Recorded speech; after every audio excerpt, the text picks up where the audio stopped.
What's up, everyone? My name's PlatinumHowler, coach of your Delta Gligars. Today I am bringing you the quarterfinals of Season 3 of the APA Academy. We're going up against FlameHorizon and his Minnesota Lycanrocs. You can see his team over on the right side of the screen. It's the same team that we went up against in Week 5. He has not made any transactions since we last played him. Of course, we came out with a 3-0 win in that game. So he's going to be looking for some revenge against us, and we're going to have to come up with some slightly new strategies to pave our way into the semifinals. I want to ask you all to go check out Flame's channel and show him some support right now. Of course, his team name being Minnesota Lycanrocs, where the state in which he is located, what's going on, what he's having to go through given the things that are happening in the state of Minnesota right now are really not fun. So it would mean a lot to both of us and to, I guess, everybody else to go show him some support, because it's not a fun time that he's having to go through right now. So yeah, please go check out his channel, give him a subscription and that stuff. With that being said, we're going to get into our team now. A quick summary of what happened in the first game is I brought a Quarterfinals Stealth Rocks lead that outsped way more than I banked on it outspeeding, and it just put in so much work. But this time I'm not bringing Quarterfinals because it seems very likely to me that Flame will be a lot more prepared for Quarterfinals, and he'll want to make sure he invests enough speed into his mons like Tyranitar, Corviknight, Lapras to make sure that the Quarterfinals doesn't outspeed any of them. So yeah, we got to come up with some new strats. But we actually have 5 of the same 6 mons, but they're all different sets. Like, we changed quite a bit of things up. Mainly this Gallade here. This Gallade was Swords Dance the first time. Its purpose was to break through the Corviknight mostly, just to get up a Swords Dance and then get big damage off against whatever. Corviknight was really the only thing that could take a hit from a Gallade at +2. This time though, we are going to lead with this Gallade, and we are choice banded, so we have high damage output right from the get-go. And the idea of this is I need things that can OHKO a Golurk.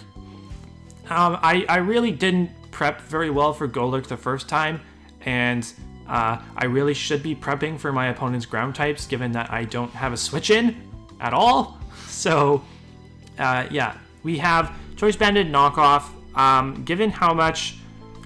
you know what? I really don't know if this is going to be enough to kill, given his spread, but I just hope that it will. At least if it doesn't kill, then I break it for literally anything else on my team to pick it off. So... yeah, we have that. If he leads Tyranitar, just like he did in the first game, I would expect him to want to switch out.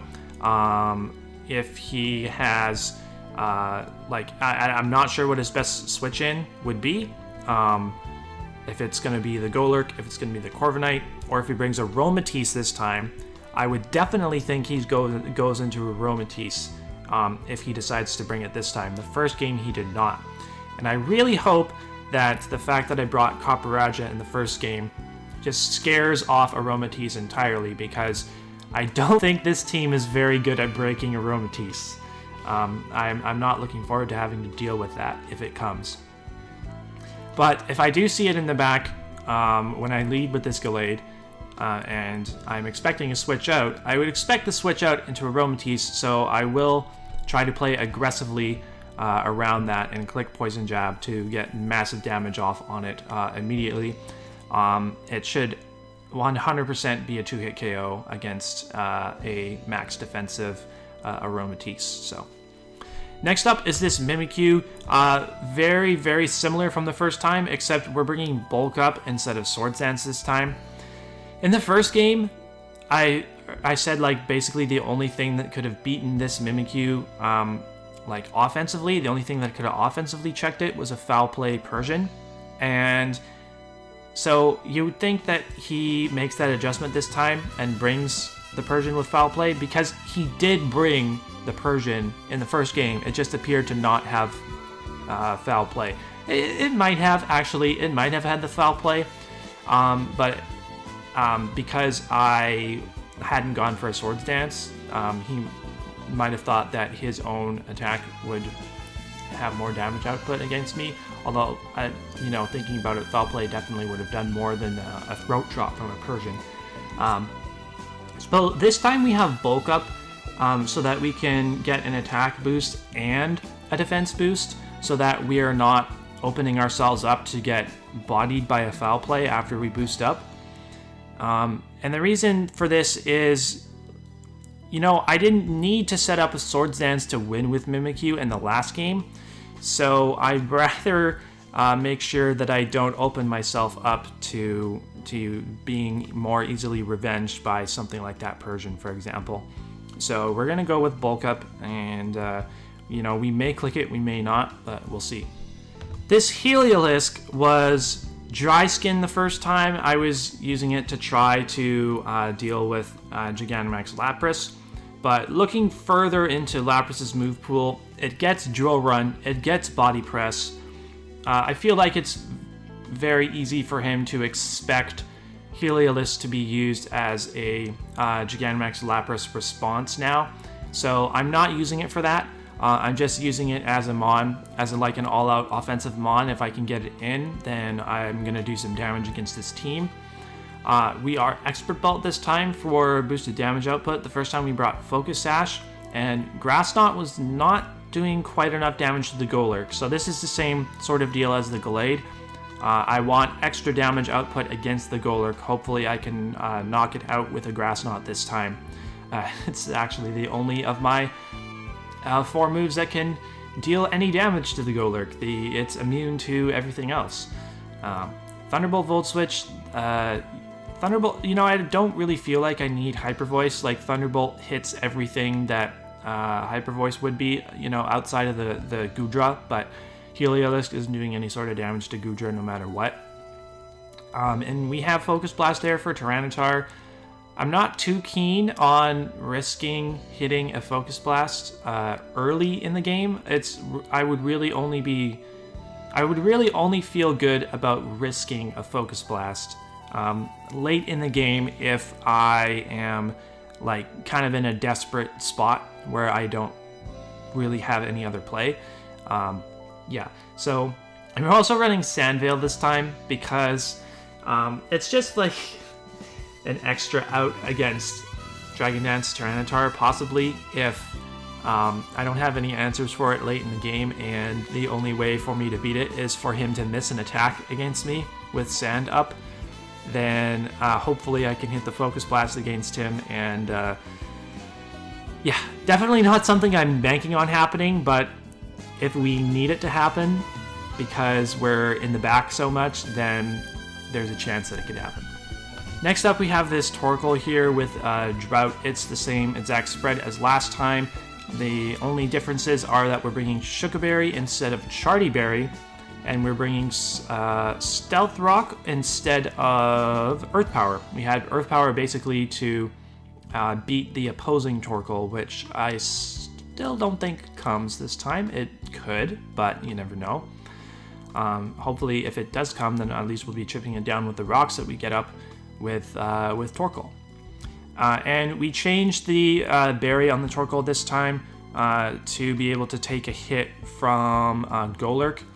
The first time we had Charty Berry to try to live something from a Tyranitar, and then we could retaliate with a Body Press. But this time, I don't. If I don't have to switch out into something to take an Earthquake, then I'd rather not have to. So hopefully I can, if he gets in that position with Golurk in against Torkoal, then I can just stay in and get some Lava Plume damage off against him. A burn would be really clutch in that case.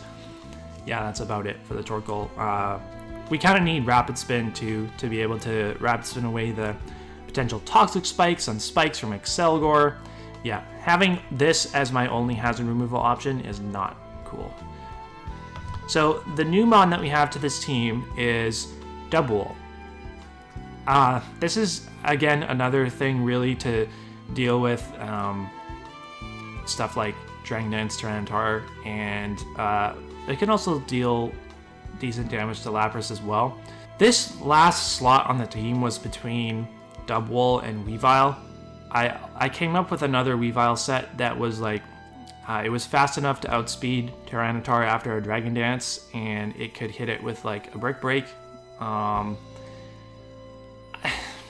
don't know, like, I'm really not sure which of the Dubwool or Weavile sets are best to bring to this game, but this is something extra that I can at least switch into attacks if I need to. So that's, I guess, why I ended up going with this ultimately. Cotton Guard Body Press is a really good combo.